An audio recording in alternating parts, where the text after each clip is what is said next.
Bismillahirrahmanirrahim. Assalamualaikum warahmatullahi wabarakatuh. Bertemu kembali di dalam mata pelajaran Pendidikan Islam tahun 1 bersama Ustazah Saadah, dan tajuk pelajaran kita hari ini ialah kebersihan amalanku dalam bidang ibadah.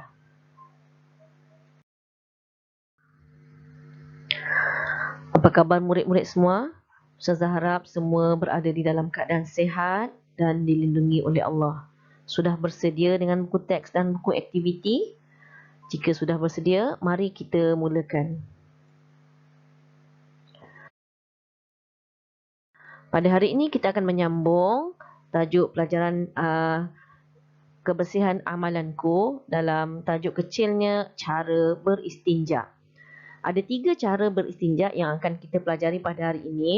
Cara yang pertama ialah menggunakan air ataupun menggunakan air mutlak. Okey, jika kita menggunakan air mutlak, kita hendaklah menggunakan tangan kiri ketika beristinja. Itu yang pertama. Yang keduanya, kita bersihkan kubur iaitu tempat keluar kencing ataupun dubur, tempat keluar berak dengan air mutlak. Itu cara bersuci ataupun cara beristinja yang pertama. Baik, cara istinja seterusnya ialah dengan menggunakan benda-benda kesat. Okey, menggunakan benda-benda kesat. Apa dia benda kesat? Contohnya seperti tisu, batu, daun kering dan sebagainya, seperti mana yang kita dah pelajari pada pelajaran yang lalu.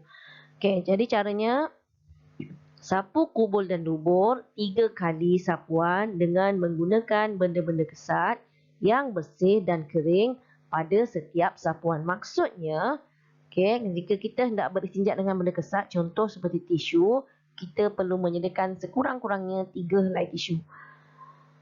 Tisu yang pertama, kamu gosokkan, kita gosokkan di tempat yang ada najis tadi. Dan selepas kita dah gosokkan, kita dah lapkan, kita buang.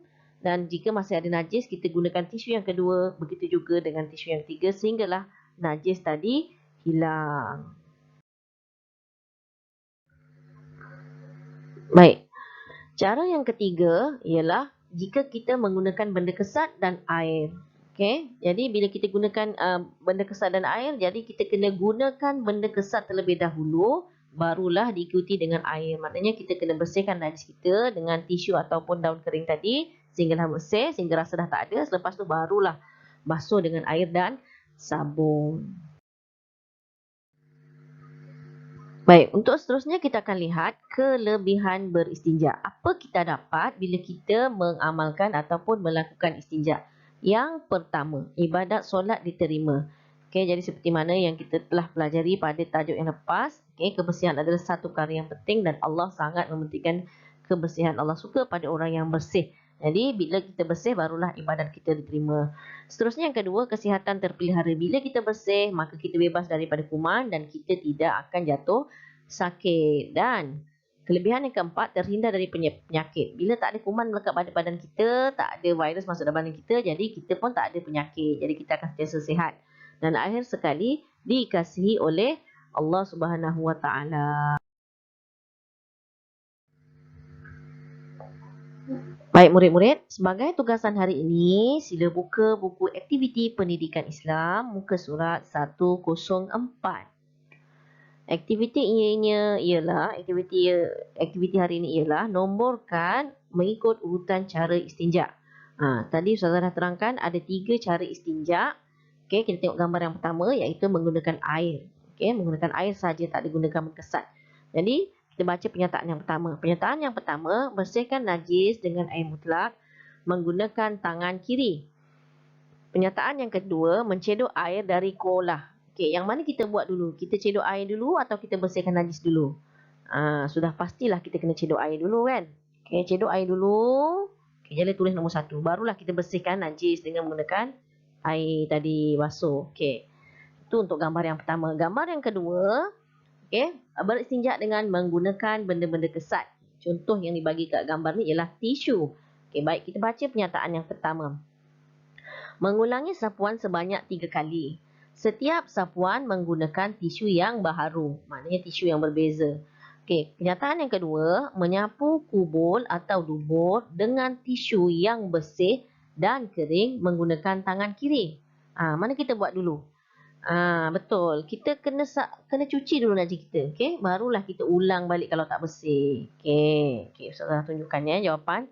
Bagi gambar yang ketiga, menggunakan air dan juga benda kesat. Okey, mari kita baca pernyataan. Menyapu kubul dan dubur dengan 3 biji batu yang bersih dan kering menggunakan tangan kiri. Yang kedua, bersihkan sisa najis dengan air mutlak. Yang mana satu dulu? Kotak yang pertama ni dulu. Kita buat basuhkan najis dulu. Bersihkan dulu, sapukan dulu najis tu. Okey, dengan berkesat barulah kita basuh dengan air. Okey, boleh faham ya murid-murid? Jadi Ustazah rasa tak ada masalah untuk kamu buat latihan ini ya.